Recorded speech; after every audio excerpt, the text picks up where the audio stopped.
The farmer stood in the middle of his field and watched his crops slowly die, not because of drought, not because of pests, but because the soil itself had become addicted. Every year he used more fertilizer. Every year the harvest got smaller. And every year the company representative arrived with the same promise: this season will fix everything. What he didn't know yet was that the system was never designed to fix the soil. It was designed to make sure he could never stop buying. For most of human history, farming worked very differently. Farmers saved seeds. Animals fertilized the soil. Crop rotations restored nutrients naturally. The land healed itself. Then something changed in the middle of the 20th century, and it changed agriculture forever. In 1909, a German chemist named Fritz Haber discovered how to pull nitrogen out of the air and turn it into ammonia. At first, it sounded like a miracle. Nitrogen is the most important nutrient plants need to grow, but naturally it returns to soil slowly through compost, manure, and certain plants. Haber's process made it possible to manufacture nitrogen fertilizer in massive quantities. Factories could suddenly produce more plant nutrients in a single day than natural ecosystems could generate in years. But there was one small detail most people never heard. The same factories that produced nitrogen fertilizer were originally built to manufacture explosives. Ammonium nitrate, the same chemical that feeds crops, also feeds bombs. After World War II ended, those massive explosive factories suddenly had a problem. They no longer had a war to supply, but they had an enormous manufacturing capacity and a chemical product that could be repurposed. So the solution was simple: turn bombs into fertilizer. Governments and chemical companies launched one of the largest agricultural transitions in human history. Farmers were told chemical fertilizers would transform their yields, and at first they were right. Fields exploded with growth. Wheat doubled, corn surged, rice production skyrocketed. It looked like a miracle. But miracles in agriculture always come with a hidden cost. Because when you flood soil with synthetic nitrogen, something subtle begins to happen underground. The living ecosystem inside the soil starts to die. Healthy soil is full of bacteria, fungi, insects, worms, and microorganisms that cycle nutrients naturally. But heavy chemical fertilizer disrupts that system. Microbial life declines. Organic matter disappears. The soil slowly loses its ability to regenerate nutrients on its own. And once that happens, the land becomes dependent on external inputs. The fertilizer doesn't just feed the crops, it replaces the natural fertility of the soil itself. And once that cycle begins, stopping becomes almost impossible. Because the next season, if the farmer doesn't apply fertilizer, the soil can no longer support the crops. It's not farming anymore, it's chemical life support. And fertilizer was only the beginning. In the 1970s, chemical companies introduced something even more powerful: herbicides. The promise sounded irresistible. Instead of laboriously removing weeds by hand or rotating crops, farmers could spray a chemical that killed every unwanted plant instantly. It saved time, it saved labor, and it worked, at least at first. But weeds, like bacteria and insects, evolve. The more herbicides were sprayed, the more resistant weeds began to appear. Farmers sprayed more. The weeds adapted again. Today, there are dozens of superweeds resistant to multiple herbicides across millions of acres of farmland, which means farmers must buy stronger chemicals, spray larger amounts, and apply them more frequently. The cycle feeds itself. But the most powerful move the companies made came later, because selling chemicals was profitable, but controlling the seed was unstoppable.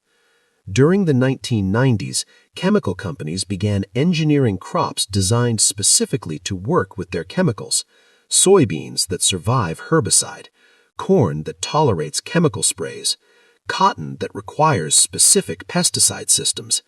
And those seeds came with contracts. When farmers buy them, they sign agreements that prohibit saving seeds for the next season. They must purchase new seeds every year. And because those seeds are designed to work with specific chemicals, they must purchase the chemicals too. Seed, chemical, license agreement. Repeat every season. It's not just a product, it's an entire system. And once a farmer enters that system, leaving becomes extremely difficult. Because over time, the soil loses its natural resilience. Weeds become resistant. Seeds disappear from the market. And suddenly, the only viable option left is the system itself. What started as a technological breakthrough slowly became a biological dependency. But fertilizer and herbicides were only the surface of the trap, because the most powerful control point in agriculture isn't the soil, and it isn't the chemicals, it's the seed. And what happened to the world's seeds over the last 40 years may be the most important story in modern agriculture. By the early 1980s, seeds were still something farmers largely controlled. Across the world, millions of growers still saved part of every harvest to plant again next season. Seed exchanges existed in villages, farming communities, and local markets. Agricultural knowledge passed through families the same way it had for thousands of years. But inside corporate boardrooms, something had already started to change. Because once companies realized the real power of agriculture wasn't fertilizer or chemicals, it was ownership of the seed itself. A seed controls everything that comes after it. Control the seed, and you control the crop. Control the crop, and you control the food system. So the consolidation began quietly. In the 1980s, the 10 largest seed companies controlled less than 15% of the global seed market. Most seeds still came from small regional breeders, universities, and family-run seed producers. Then corporations started buying them, one by one. Small breeders disappeared. Regional seed houses were absorbed. University partnerships shifted towards private licensing. And within a few decades, something remarkable happened.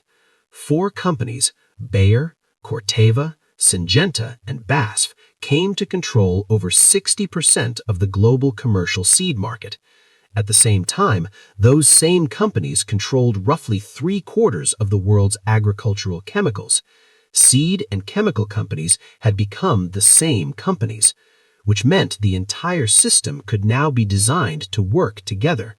Seeds engineered to tolerate specific herbicides, crops optimized for synthetic fertilizers, plants built around chemical ecosystems. From a business perspective, it was the perfect model, but there was still one obstacle. Farmers could still save seeds, and if farmers saved seeds, they wouldn't need to buy them again. So the industry turned to something stronger than technology: law, patent law. In the 1980s and 1990s, courts in several countries began allowing companies to patent genetically modified organisms, including seeds. For the first time in agricultural history, a living seed could legally belong to a corporation. And once a seed is patented, the rules change completely. Farmers who buy patented seeds are required to sign agreements promising they will not save those seeds after harvest. They cannot replant them, they cannot share them, they cannot sell them. The only legal option is to purchase new seeds every season. If they violate that agreement, they can be sued for patent infringement, and that has happened many times. Over the past few decades, seed corporations have filed hundreds of lawsuits against farmers accused of replanting patented crops. Some farmers lost their savings, some farmers lost their farms. But the lawsuits had a larger effect. They created fear. Because once patent law entered agriculture, the ancient practice of seed saving suddenly became legally risky. The message was clear.